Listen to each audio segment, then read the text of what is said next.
We begin with deadly tropical storm Debby slamming the southeast at this hour. States of emergency along the coast, parts of Georgia and South Carolina are preparing for what could be historic flooding. Hundreds of thousands of customers in Florida now without power. The storm made landfall as a Category 1 hurricane near Steinhatchee, Florida, with winds of up to 80 miles per hour.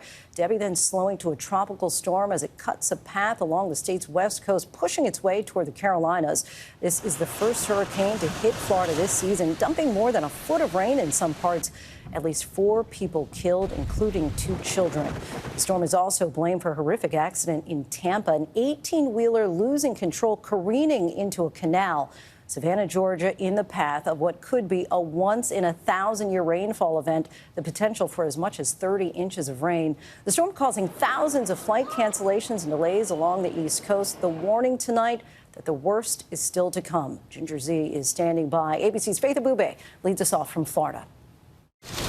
Tonight, life-threatening storm surge, powerful winds, and the potential for feet of rain. Debby leaving death and destruction in its wake. The system gaining strength before slamming ashore in Florida's Big Bend around 7 a.m. A Category 1 hurricane packing sustained winds of 80 miles an hour. We're about 20 miles from the coast, and we're now in the eye wall of Hurricane Debby.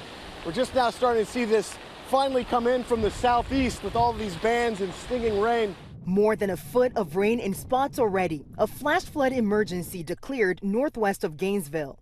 And you can see members of the Florida National Guard in high water rescue vehicles going into neighborhoods like this that are flooded to rescue homeowners. We met Kristen Mallet. She evacuated with her family as their neighborhood started to flood.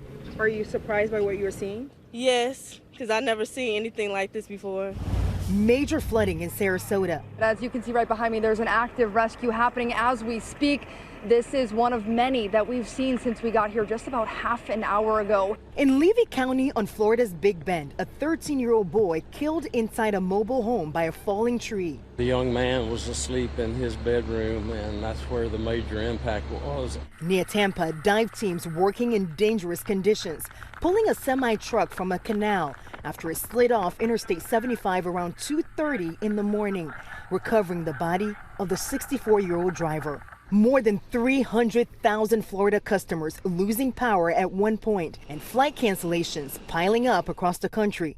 Our Trevor Alt at LaGuardia. So this storm, along with separate storms in the Midwest and the Northeast, have caused thousands of flight cancellations back-to-back days during a really busy stretch of travel. It's mainly impacting the East Coast, but this has ripple effects all over the country. Debby now crawling into Georgia and South Carolina, where it'll sit and dump rain for days.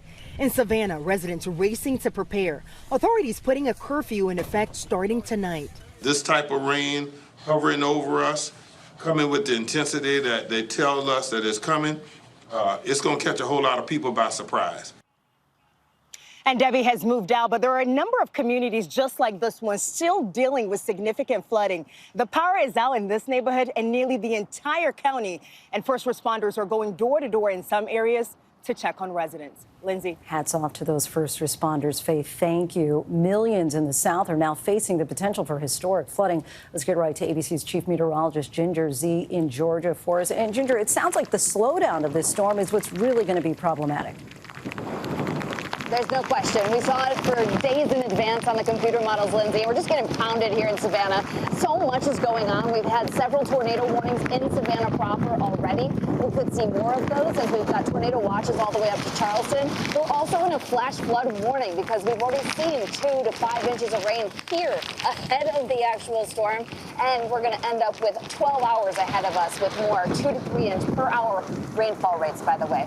Here's what happens in the timing and why this is a problem. Tomorrow morning, Savannah's just starting to release from the heaviest rains, but Charleston's getting that onshore flow, meaning that you're going to plug up the rivers and tributaries with that 2 to 4 feet of surge.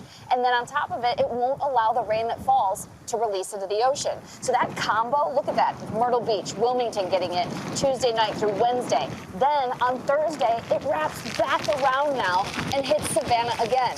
It's going to hang out way too long here, and that's why we have the potentially historic and, yes, catastrophic flood problems, not just at the coast. We keep saying these towns like Savannah or Hilton Head, but a little bit inland as well. Inland flooding problem, Lindsay.